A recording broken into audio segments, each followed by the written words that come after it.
Lizing aksiyadorlik jamiyatining 2024-yilda amalga oshirgan ishlari natijalari hamda 2025-yilga mo'ljallangan ustuvor vazifalari to'g'risida batafsil axborot beramiz. Jamiyatimiz mana 1999-yilda tashkil bo'lgan bo'lsa, qariyb 25 yildan beri bozorda faoliyat ko'rsatyapti. Asosiy faoliyatimiz dehqonlarga, fermer xo'jaliklari, klasterlarga, qishloq xo'jaligi texnikalarini lizing asosida yetkazib berish. Mana 2024-yilda faoliyatiga biz nazar tashlasak, biz bu yilda kompaniyamiz faoliyatida tub o'zgarish bo'ldi deb batafsil ayta olamiz. Chunki birinchi marta biz xalqaro moliya bozoriga chiqdik. 2024-yildan boshlab Jahon bankidan 40 million dollar, Yaponiya xalqaro hamkorlik agentligidan dastlab 40, unga yana qo'shimcha 30 million, mana 70 million dollar. Shu bilan birga O'zbekiston Respublikasi tiklanish va taraqqiyot jamg'armasidan 100 million dollarlik mablag' jalb qilindi. Bunda muhtaram yurtboshimizni sohaga bo'lgan alohida e'tiborlari va ko'maklari natijasida 2024-yil 20-fevraldan prezident qarori, mana 78-sonlik prezident qarori imzolanib, hozirgi aytilgan raqamlar bunda o'z aksini topib, shu bilan birgalikda yil davomida 10,5 mingta qishloq xo'jaligi texnikasi yetkazib berish vazifalari yuklatildi. Biz bu o'tgan yilgi faoliyatimiz natijasida 3 trillion 100 milliard so'mdan ortiq summada 9 mingga yaqin texnikani lizingga yetkazib berdik. Bunda asosiy e'tibor qaratadigan joyimiz mana paxtachilikda mexanizatsiya darajasini oshirish, paxta terish mashinalaridan keng ko'lamda foydalanish. Bu bo'yicha o'tgan yilgi biz faoliyatimiz umuman respublika mana shu paxtachiligida ham mexanizatsiyaga o'tishda juda katta imkoniyatlar ochildi va bu imkoniyatlardan keng foydalanildi. Bu hammasi mana shu muhtaram yurtboshimizni yuqorida qayd etilgan qaror bilan bizga mana shu mablag'larni hal qilib berganlari bo'ldi. Natijada biz o'tgan yili shu qayd etilgan texnikalar qatorida 436 ta paxta terish mashinalarini yetkazib berdik. Bu mashinalardan foydalanish uchun 1000 dan ortiq operatorlar tayyorlandi va xorijdan 100 dan ortiq servis xizmatchilari kelib ham o'zlari yordam berib faoliyat qildi. Shu bilan birga mahalliy o'zimizni mana mutaxassislarni tayyorlanishiga katta hissa qo'shildi. Biz mana shu faqat yangi olingan mashinalar bilan tergan paxtamizni miqdori mana hisob-kitoblar bo'yicha 400 ming tonnadan oshdi. Oldingi yilgi paxta terish mashinalari bilan mana qo'shib hisoblaganda mashinalarda terilgan paxtani miqdori salmoqli bo'lganini ko'rishimiz mumkin. Endi bu yerda yana qo'shimcha biz o'tgan yili 150 taga yaqin mana g'alla o'rish kombaynlari Agrobank bilan hamkorlikda ishlashimiz natijasida 1,5 mingdan ortiq lazer yer tekislagichlar yetkazib berildi. Bunda asosiy qismi 1200 dan ortig'i Agrobank orqali va 300 donasi lizing mexanizmi orqali yetkazib berildi. Shu bilan birga qishloq xo'jaligi mashinasozligida mahalliylashtirishi oshirish bo'yicha ham aniq natijali ishlar tashkil qilindi. Mana qishloq xo'jaligi mashinasozligi korxonalariga bu mana shu 3 trilliondan ortiq mablag'i bir yilda borishi, ularni o'zlarini ishlab chiqarish jarayonlarini rejalashtirishlari, hajmlarni belgilashlari, fermerlar bilan hamkorlikda tizimli ish tashkil qilishlariga juda katta omil bo'ldi. Shu bilan birga biz mana o'tgan yilda muhtaram yurtboshimizning tashabbuslari bilan Sayxunobod tumani tajribasida birinchi marta tomorqa xo'jaliklarini tomorqa xo'jaliklarida qishloq xo'jaligi ekinlarini ekish yetishtirish bo'yicha mexanizatsiyalash uchun 19 ta mahallani hammasiga mini traktorlar omoch va chizillari bilan yetkazib berildi. Bu respublika bo'yicha keng targ'ib qilinib, hozir bu yilda endi bu ommaviy holatga o'tdi. Mana shu narsa bu sohada ham bizni dehqonlarimizni xizmatlarini, mehnatlarini yengillatish va samarali foydalanish hisobiga mo'l hosil olish imkonini yaratdi. O'tgan yil bu yo'nalish bo'yicha biz 300 dan ortiq texnika yetkazib bergan bo'lsak, joriy yilga yana salmoqli rejalarni qilganmiz. Shu bilan birga Uzagrolizing kompaniya faoliyati keskin kengayishi bu zamonaviy axborot texnologiyalarini keng joriy qilishni taqozo qiladi. Biz mana har bitta o'zi yurar texnikani GPS qurilmalari bilan jihozlash, ularni onlayn ravishda kunlik ish hajmlarini, faoliyatini nazorat qilib borish, shu bilan birga to'lov intizomini nazoratga olish bo'yicha ham alohida mana yangi tizimlarni joriy etdik. Bu jarayon faol davom etyapti. Hozir mana 1000 dan ortiq o'zi yurar texnikamizga shu qurilmalar o'rnatilgan bo'lsa, joriy yilni aprel oyi yakuniga qadar biz to'liq mana shu lizingga bergan o'zi yurar texnikalar, bu haydov universal chopiq traktorlari, bog'dorchilik traktorlari, paxta terish mashinalari, g'alla o'rish, chorvaga ozuqa o'rish kombaynlari barchalarini mana shu onlayn nazorat qilish imkoniyatiga ega bo'lamiz. Bu nafaqat lizing kompaniya uchun, balki fermerlar uchun ham juda bir qulaylik paydo qilyaptiki, fermerlar o'zini traktorlarini o'sha kun davomida qaysi dalalarda ishlayotganini o'zlarini mobil aloqalari orqali yo planshetlar orqali doimiy kuzatib borish imkoniyatiga ega bo'ladilar. Shu bilan birga sarf xarajatlarni nazorat qilishga ham va ish sifatini nazorat qilishga ham yaxshi imkoniyatlar paydo bo'lyapti. Endi joriy yildagi faoliyatimizga qisqa to'xtaladigan bo'lsak, o'tgan yilgi tajribadan kelib chiqib, bu yil mana yilni boshlanishidan mana shu qishloq xo'jaligidagi mexanizatsiya darajasini oshirishga ustuvor e'tibor qaratildi. O'tgan yilni 12-dekabr kunida muhtaram prezidentimizning 431-sonli qarorlari qabul qilinib, bunda 2025-yilda yetkazib beriladigan texnikalarni umumiy miqdori, unga jalb qilinadigan mablag' manbalari aniqlab berildi. Bunda asosiy e'tibor 3 ta texnikaga qaratildiki, bu birinchi paxta terish mashinalari, ikkinchisi chigit ekish seylkalari va keyingisi lazer yer tekislagichlar. Bu bo'yicha aniq miqdorlar belgilanib, bularni yetkazib berish bo'yicha ishlar tashkillandi. Buni uzviy davomi qatorida mana joriy yil 19-fevral kunida muhtaram prezidentimizning 67-sonli qarorlari imzolanib, bunda paxta terimini mexanizatsiyalash bo'yicha aniq tizim va imkoniyatlar yaratib berildi.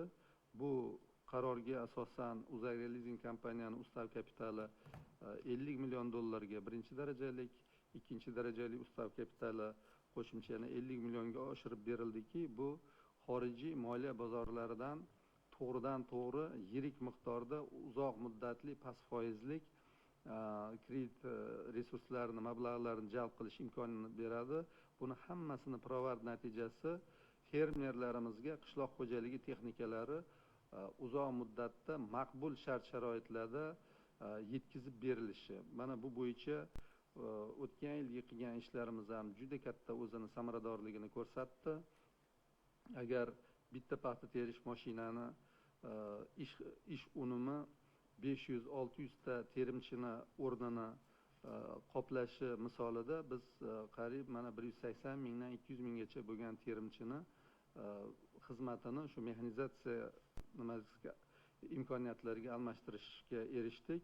Endi joriy yilda mana shu qayd etilgan mana 67-sonli qaror orqali joylarga 800 tadan ortiq paxta terish mashinalari yetkazib berilishi belgilanib, buni moliyaviy manbalari aniq hal qilib berildi. Bu 800 ta paxta terish mashinasi bu bir tarixiy natija desak bo'ladi, chunki yaqin vaqtda bir yil ichida bu darajada katta miqdorda paxta terish mashinalari yetkazib berilmagan.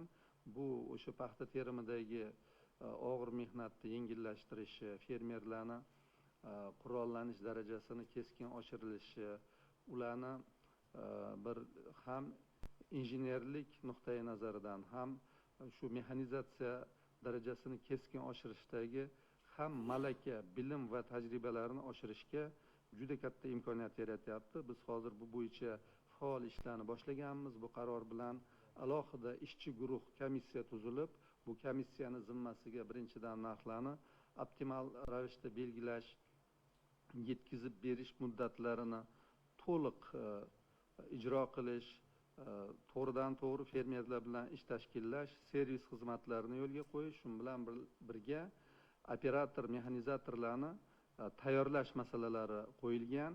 Bizni rejamizda mana shu ko'rsatilgan hajmni o'zi uchun hozirgi kunda mana 2000 dan ortiq operatorlarni tayyorlash, 300 dan ortiq servis xizmatlarini tayyorlash bo'yicha aniq rejalarni belgilab olib, bu bo'yicha shu texnikani yetkazib beruvchi hamkorlarimiz bilan ish tashkil qilganmiz, muddatlarini belgilab oldik va bu ishni tizimlik davom ettiramiz.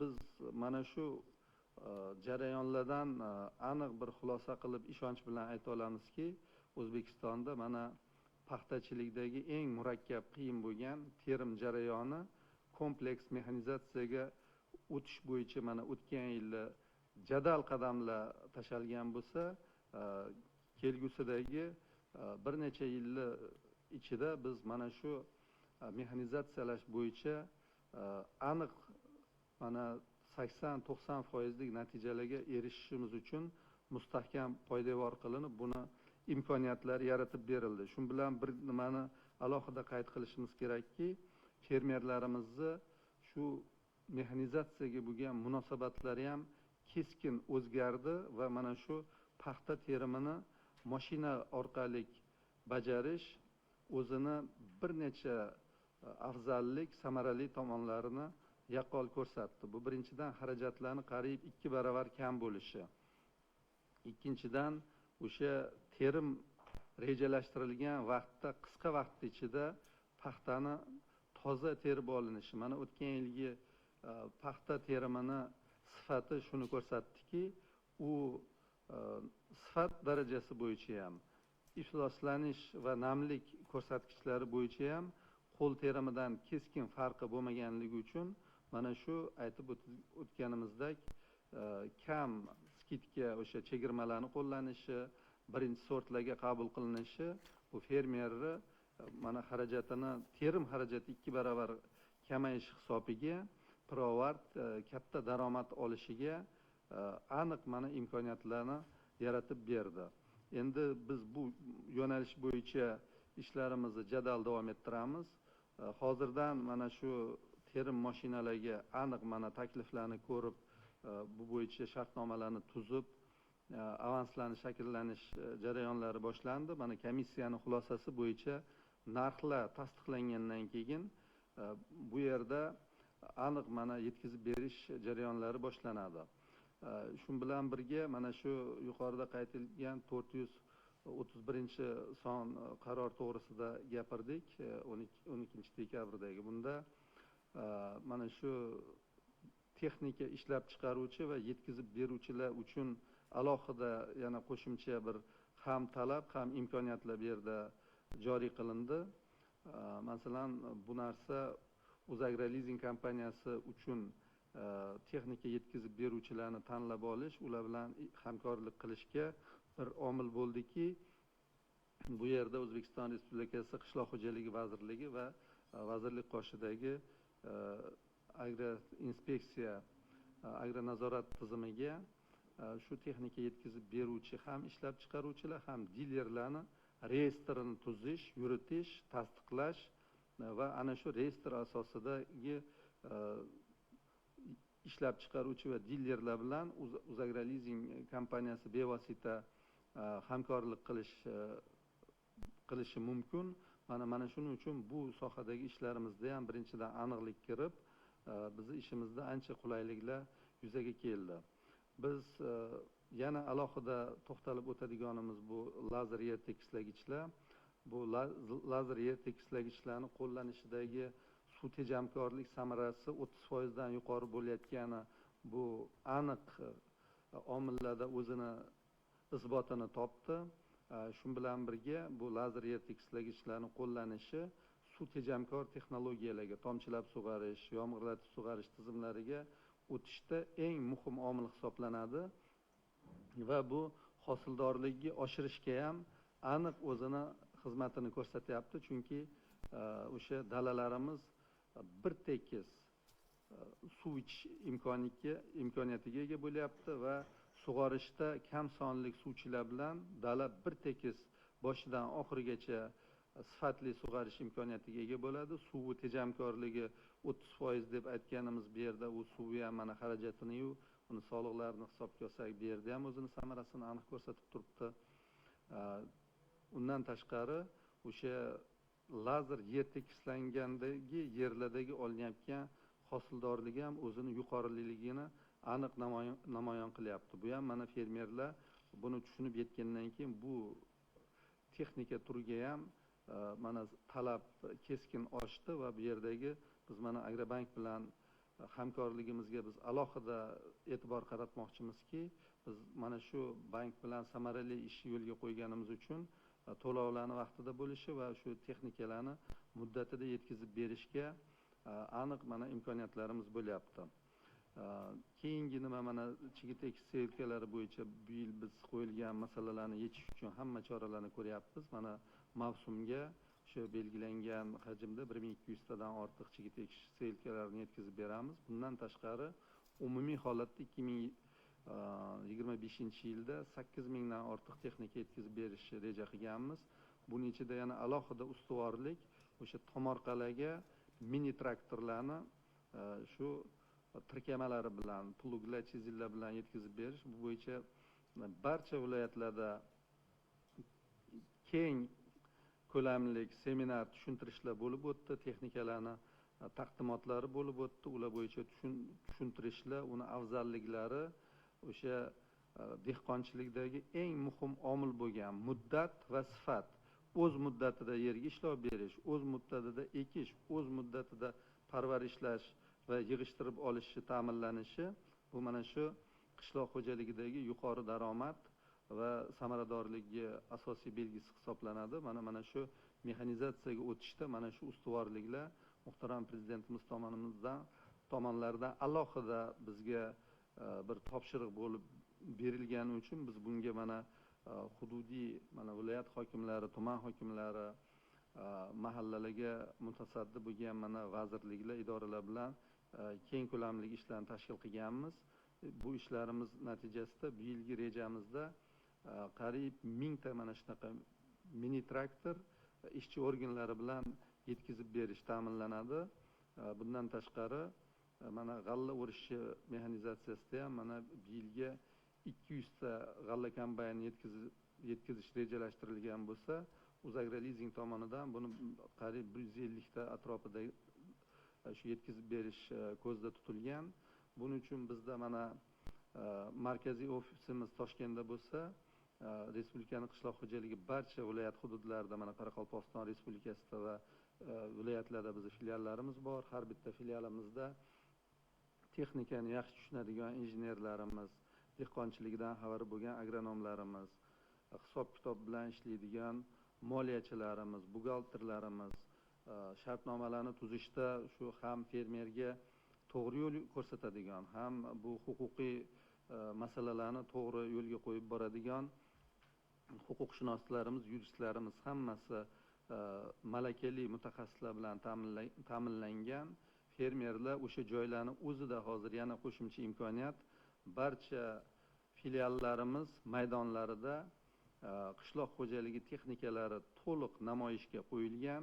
Fermerlar texnika tanlash uchun Toshkentga kelib zavodlardan ko'rishga hech qanaqa ehtiyoj yo'q. Mana shu joylarni o'zida kelib ko'rib, har bitta texnika turlari bo'yicha batafsil ma'lumotlarni olib, uni narxlari, texnik imkoniyatlari, servis xizmatlari va boshqa yoqilg'i sarfi, quvvati, har bir ko'rsatkichlar bo'yicha batafsil ma'lumot olgan holatda o'sha joyi o'zida lizing shartnoma tuzib, lizing shartnomalar bo'yicha hujjatlar jamlamasini taqdim qilib, uzog'i 5 kun, 1 hafta muddat ichida texnikani olib ketish imkoniyatlariga ega. Bu yerda yana bitta narsani yana alohida qayd qilamizki, biz mana Jahon banki ham Yaponiya xalqaro hamkorlik agentligi kredit liniyalaridan foydalanyapmiz. Bu yo'nalishlar bo'yicha texnikalarni rasmiylashtirib berishda ularni shu lizing loyihasiga, yerdagi hujjatlar jamlamasiga alohida talablari bor. Bu talablarda ayniqsa mana ekologiya qismi juda ham murakkabroq, ham juda ham batafsil yoritilishi kerak. Uni texnik iqtisodiy ko'rsatkichlari ham juda ham batafsil shu xalqaro institutlarning talablari bo'yicha taqdim qilinishi kerak. Biz mana shu 1 yillik tajribada shuni ayta olamizki, hozir fermerlarimiz ham buni ichiga kirib juda yaxshi o'rganishdi, tushunishdi. Mana bu yerda hujjatlarni jamlamasi kelgandan keyin mana shu proyekt ishchi organi tomonidan ko'rib chiqish jarayoni ham juda qisqa. Ular ham bu yerda hech qanaqa ortiqcha bir sansalorliksiz 3 kun, 4 kunning ichida ko'rib chiqilishi natijasida biz u texnikani moliyalashtirib, boyagi qisqa muddatlarning ichida fermerlarga yetkazib berish imkoniyatiga egamiz. Mana bizning faoliyatimiz mana shu moliyalashtirilayotgan tashkilotlar tomonidan ham oraliq nazoratga olingan.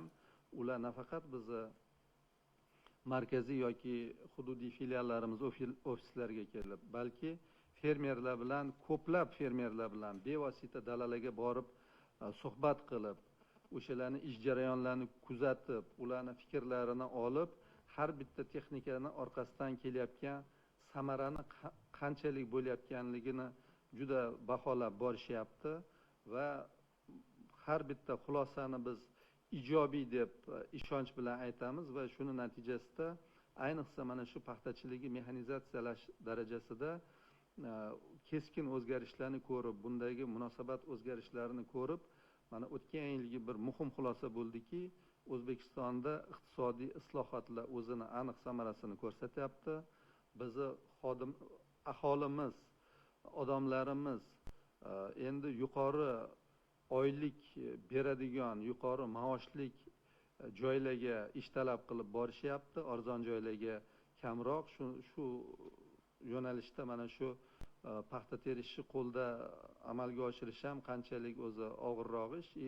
Xodimlarimiz boshqa maoshi baland ishlar yetarli bo'lgani uchun bu sohaga kamroq jalb qilinayotgani uchun mana shu joyda mexanizatsiya darajasini qanchalik muhimligini qayd etish bilan birga shu iqtisodiy islohotlarni samarali bo'lgani, aholini daromad darajasi oshib borayotgani va bu yerda bizni aholimiz o'zi uchun eng maqbul bo'lgan ishlarni tanlab olish imkoniyatiga ega bo'layotganligi alohida mana qayd etildi. Ularning hisobotlarida o'zimiz ko'rdik. Buni mana yuqori idoralarga taqdim qilganini. Mana bu jihatdan ham mana muhtaram yurtboshimiz olib borayotgan ochiqlik siyosati, bizni fermerlarni mana shu baraka topsin, kosasi oqarib, yuqori daromad olsin degan yo'nalishdagi qilayotgan siyosatlari ham o'zini aniq natijasini berayotganini biz ayta olamiz. Biz bu yo'nalishdagi ishlarimizni yana keyingi nimada qishloq xo'jaligi texnikasini yetkazib berishdan tashqari issiqxona shaharchalarni lizingga berish, chorva yo'nalishida qo'ychilik chorva komplekslarini qurib tayyor holatda, jihozlangan holatda lizingga berish, servis xizmatlarini yanada rivojlantirish uchun mana servis mashinalarini lizingga berish, bu bo'yicha mana aniq vazifalarimiz bor. Bu yo'nalish bo'yicha ishlarni davom ettiryapmiz. Shu bilan birga xorijiy moliya institutlaridan faol to'g'ridan-to'g'ri uzoq muddatli mablag'lar jalb qilish uchun aniq vazifalarimiz bor va bunga imkoniyatlarimiz aniq yaratib berilgan. Mana bugungi kunda O'zagra lizing kompaniyani birinchi darajalik ustav kapitali 90 million, ikkinchi darajalik 50 million, bu 140 million xususiy kapitalga ega bo'lishimiz bizga bu yo'nalishda juda katta imkoniyatlarni ochadi. Biz mana taqqos uchun aytamiz, biz xorijiy moliya institutiga chiqish uchun birinchi qadamlarni qo'yib boshlaganimizda ustav kapitalimiz 6 million. Bu hali xalqaro moliya standartlari, moliya hisobotlari standartlari bo'yicha 6 million bo'lgan. Biz mana har yillik faoliyatimiz xalqaro auditdan o'tib ijobiy xulosa olib kelyapmiz. Mana shu talabga qarab ikkinchi navbatda biz bu ustav kapitalimizni 40 millionga oshirganimiz. Biz mana o'tgan yilda 235 million dollar yoki so'mda mana 3 trillion 100 milliarddan ortiq qiymatdagi texnikani lizingga yetkazib berishga imkoniyat yaratildi. Endi bu yilgi mana shu ustav kapitalimizni oshirganimiz, bu yilgi hisob kitoblar bo'yicha bu 4 trilliondan ortiq bu dollar o'lchamida bir 350 million dollardan ortiq qiymatdagi texnikani lizingga yetkazib berishni o'zimizga reja qilganmiz va bunga barcha imkoniyatlarimiz mavjud. Bu bo'yicha biz mana vazirlik idoralar bilan, hududiy mana hokimiyatlar bilan, fermer xo'jaligi klasterlar bilan bevosita ish tashkil qilganmiz. Endi ishlarimizda o'zimizga bo'lgan munosabat, faoliyatimizga bo'lgan munosabatda nafaqat bir ijobiy katta bir raqam boshqa, balki o'sha joylarda biz yana qanaqa qilib takomillasha olamiz, yana mavjud qanaqa kamchiliklarimiz bor, biz xodimlarni yana malaka darajasini, bilimlarini oshirishda va o'sha fermerlarga ko'rsatayotgan xizmatlarimizni sifatini yuqori bo'lishi uchun barcha choralarni ko'rib boryapmiz. Ular bilan muloqotlarda olayotgan munosabatlarga qarab biz o'zimizni aniq mana xulosalarimizni chiqarib, mavjud agar kamchilik xatolar bo'ladigan bo'lsa, ularni yo'l qo'ymaslik bo'yicha barcha choralarni ko'rib boryapmiz. Bu bo'yicha mana biz matbuot xizmatchilarimizga ham ko'p o'zimizni minnatdorligimizni aytamiz, chunki yil davomida faoliyatimiz ko'plab mana shu ommaviy axborot vositalari tomonidan yoritib borilyapti, yetkazilyapti. Biz mana bu yo'nalishda mana shu ommaviy axborot xizmatlarini biz bilan qilayotgan mana shu hamkorligiga, bu ko'maklariga biz juda katta minnatdorlik bildiramiz. O'ylaymiz, keyingi navbatda bizning hamkorligimiz yanada ko'lami kengayib, eng asosiysi bizni fermerlarga xizmatimizni maqbul bo'lishida katta rol o'ynaydi deb ishonch bildiramiz. E'tiboringlar uchun katta rahmat. Rahmat ma'lumotlar uchun. Endi savol-javoblarga o'tsak bo'ladi. Jurnalistlarimizda savollar bo'lsa, marhamat berishlari mumkin. Agar jurnalistlarimizda marhamat mikrofon uzatinglar. Assalomu alaykum. O'zbekiston Milliy axborot agentligidan Vohicha Mirzaeva. Bir necha savollarim bor edi. Yetkazib berilgan texnikalarning texnik xizmat ko'rsatishi va kafolatli ta'minoti qanday yo'lga qo'yilgan? Lizing shartlari fermer va dehqonlar uchun qay darajada qulaylashtirildi? O'zi umuman muammolar yuzaga keldimi mana shu masalada? Keyin o'sha xorijiy moliya institutlari tomonidan berilgan mablag'lar qanday loyihalar uchun yo'naltirildi? Misol uchun bu mablag' evaziga qanday texnikalar sotib olingan? Shu qiziqtiradi. Umuman qaysi hududlarga yetkazib berilgan? Bu texnikalar fermerlarga o'sha lizing asosida berilganmi yoki subsidiya qilinganmi? Shu xorijiy tashkilotlar ushbu mablag'ni berayotganda qanaqa bir shartlar qo'yganmi? Shu bo'yicha keyin lizing asosida texnika olishda umuman qishloq xo'jaligi korxonalari duch kelayotgan asosiy muammolar ham bormi? Masalan, qanday muammolar kuzatilyapti? Keyin masalan bizda O'zbekiston Fanlar akademiyasi olimlari tomonidan ham shu qishloq xo'jaligida, xususan issiqxonalarda energiya tejovchi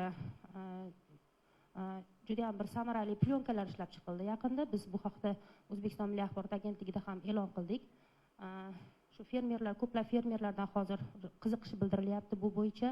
O'zi umuman mana shu yo'nalishda O'zbekiston Fanlar akademiyasining olimlari bilan ham qanaqa mahsulotlar ishlab chiqarilyapti, umuman qishloq xo'jaligida ishlatsa bo'ladigan yoki sizlarni yo'nalishingizda foydalansa bo'ladigan, shu bo'yicha ham olimlar bilan bir hamkorlik o'zi umuman yo'lga qo'yilganmi, yo'qmi? Rahmat. Marhamat. Savollaringiz uchun rahmat. Hozir men har bitta yo'nalish bo'yicha hozir e'tibor berib yozib oldim. Mana 9 ta savol berdingiz hozir. Hozir rahmat bunchalik qiziqishingiz balandligiga. Birinchidan har bitta lizingga yetkazib berilayotgan texnikalarni kafolatlik servis xizmatlari.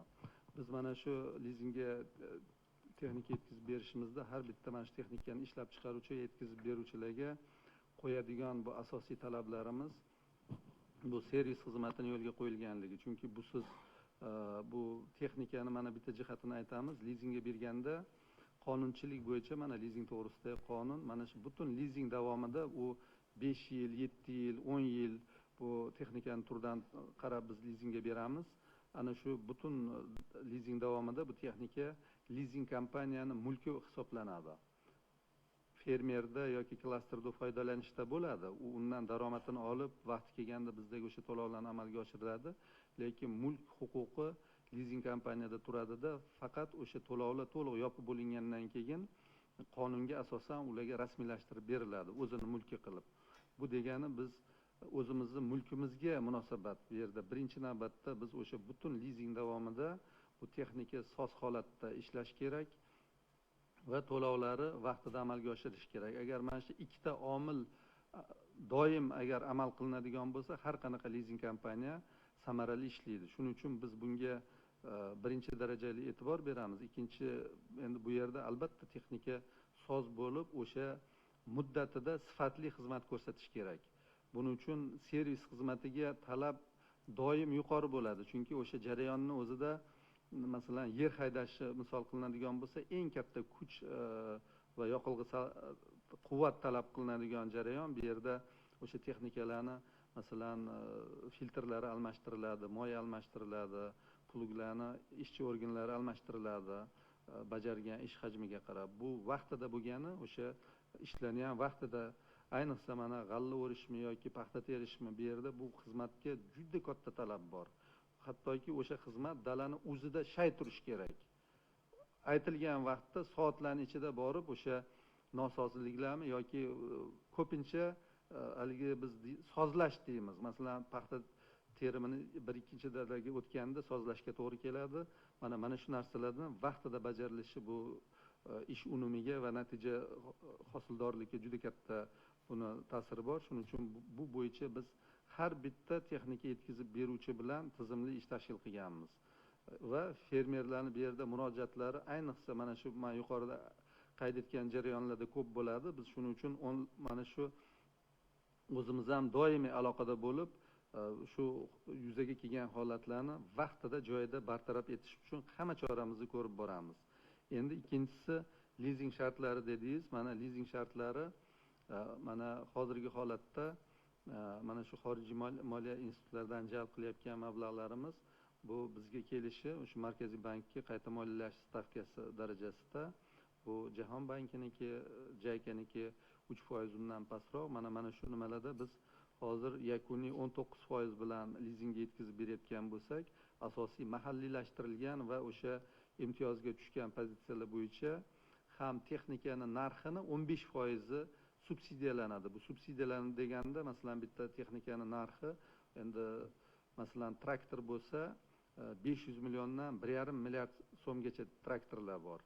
Yoki mana paxta terish mashinalarining narxi hozir mana biz nimalari 3 milliard 650 bo'lsa, mana John Deere kompaniyasiniki bu qariyb 6,5 milliard so'mga boradi. Uni 15% har bitta o'sha qiymatdan hisoblanib, fermerning o'zini hisobiga Moliya vazirligida qoshidagi jamg'arma tomonidan qaytarib beriladi. Demak, agar 1 milliardli texnikani olsak, o'sha imtiyozli texnika bo'lsa, 15% deganda 150 millioni fermer o'ziga qaytariladi-da, lizing to'lovlari ham endi bu yerda 850 milliondan hisobga olib ketiladi. Foiz hisoblash, boshqa ishlar. Bu ham juda katta yengillik va 19%dagi o'sha 9%ni jamg'arma tomonidan yopib berilishi fermerga 10% ga aylanadi. Bu juda imtiyozli stavka hisoblanadi va shuning uchun bizning xizmatimizga talab juda yuqoriligini belgilaydigan yana bitta omil mana shu yaratilgan shart-sharoitlar. Endi keyingisi mana xorijiy moliya institutlari mablag'larini yo'naltirish dedingiz. Bu yerda o'tgan yilda mana ikkala manba bo'yicha ham ikkita nimaga cheklov bor edi. Birinchi paxta terish mashina va g'alla o'rish kombaynlariga. Hozir bizni shu hamkorlik va bizga ko'rsatilgan mana Vazirlar Mahkamasi, Qishloq xo'jaligi vazirligi, Moliya vazirligining yordamlari bilan bu ikkala cheklov ham hozir olib tashalgan.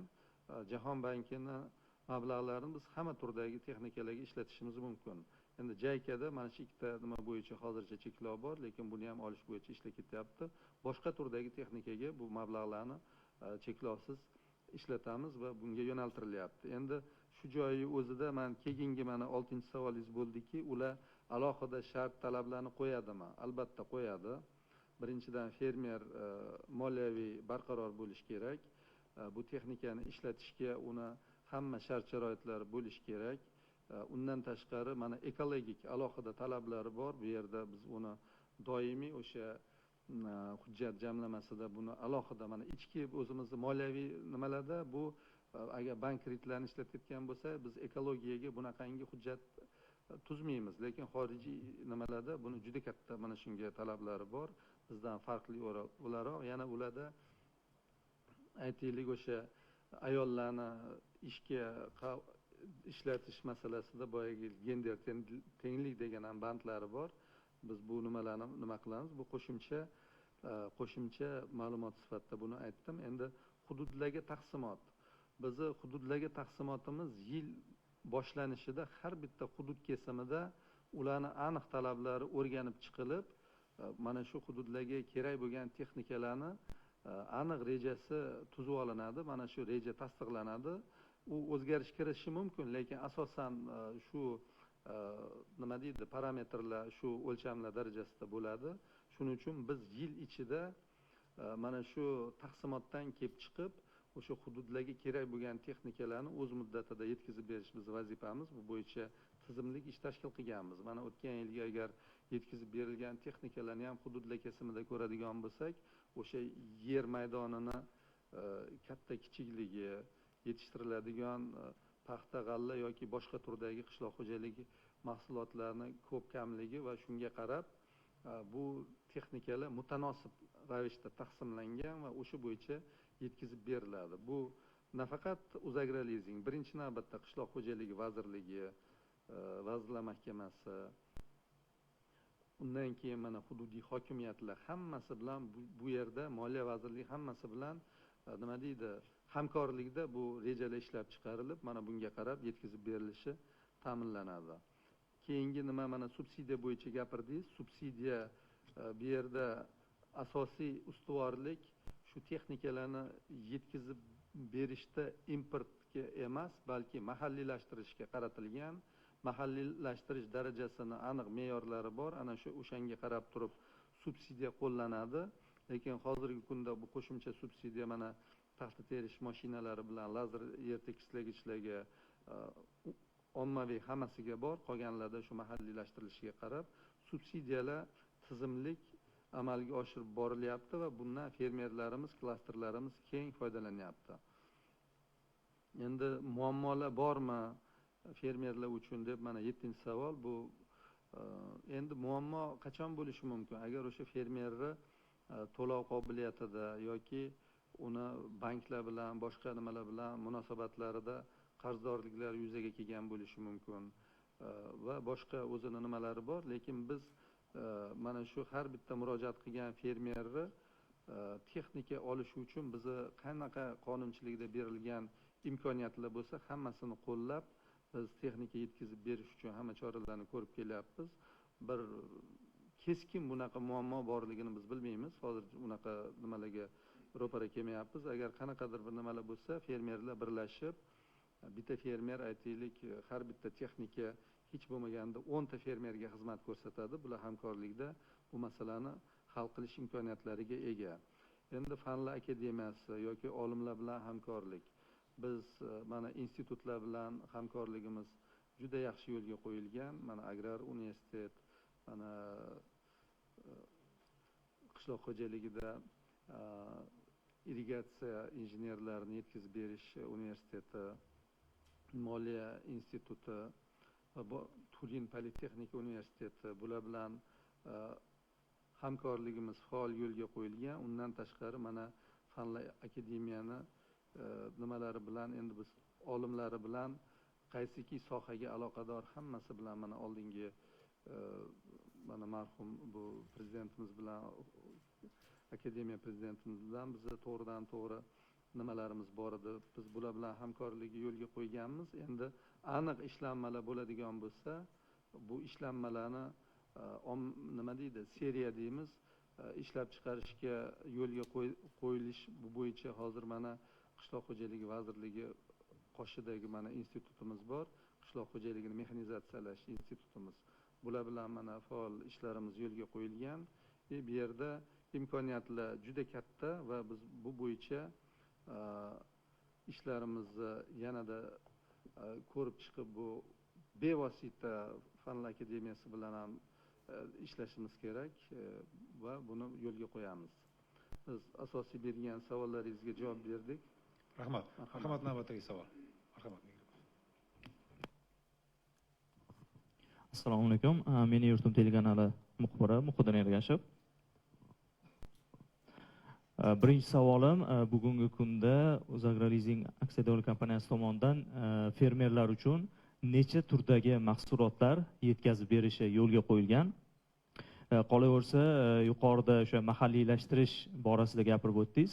Mahalliylashtirish bo'yicha ko'rsatkichlar qanday va uni kelajakda yanada oshirish bo'yicha rejalar bormi? Rahmat. Savolingiz uchun katta rahmat. Agar biz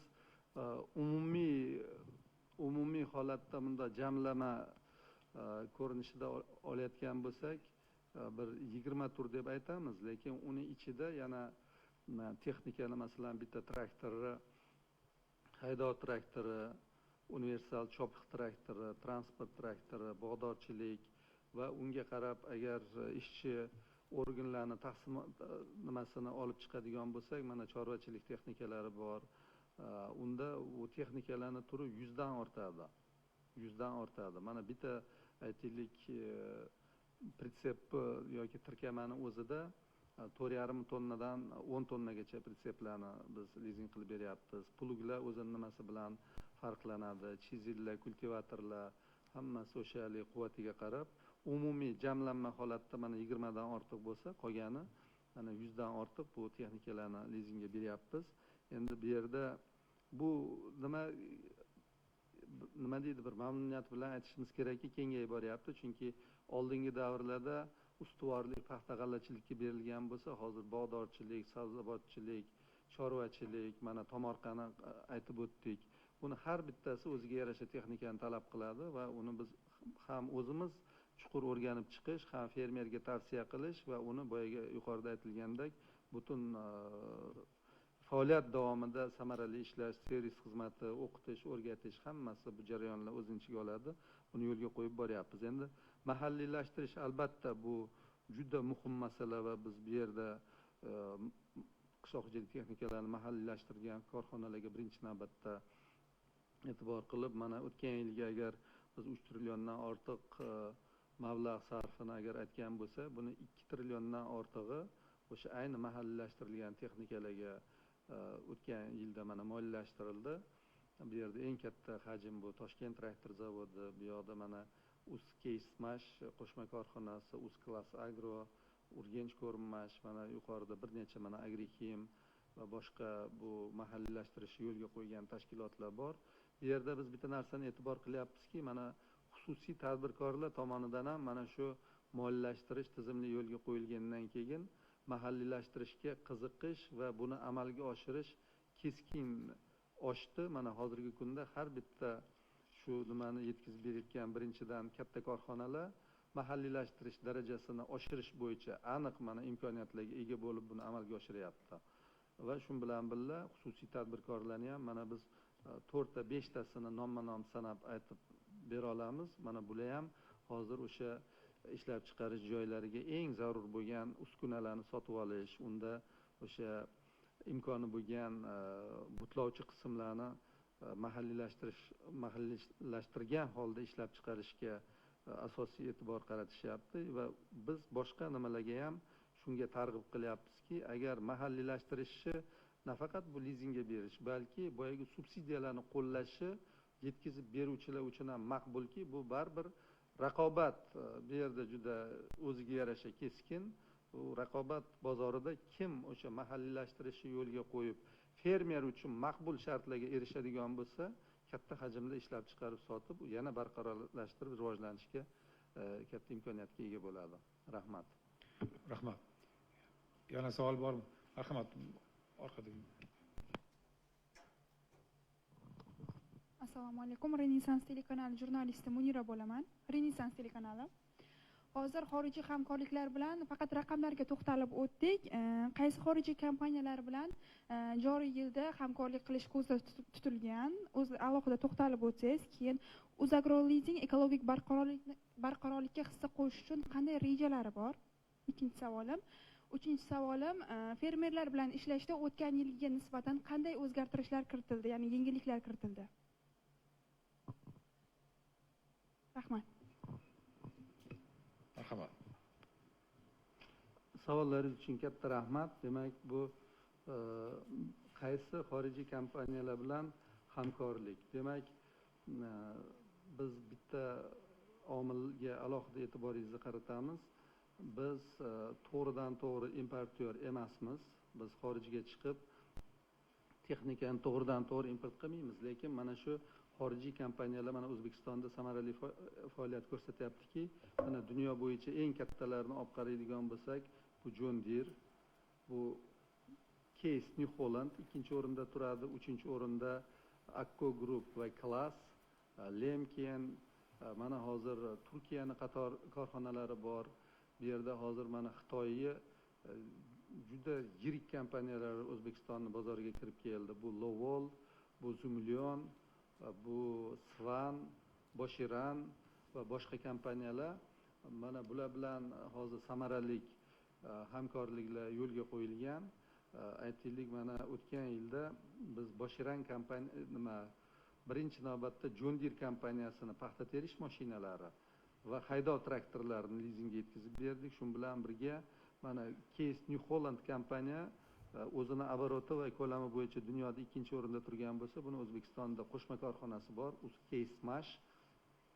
U yerda g'alla o'rish kombaynlari, paxta terish mashinalari, bir necha turdagi traktorlar, press-podborshik, bular chuqur lokalizatsiya, mahalliylashtirish orqali ishlab chiqariladi.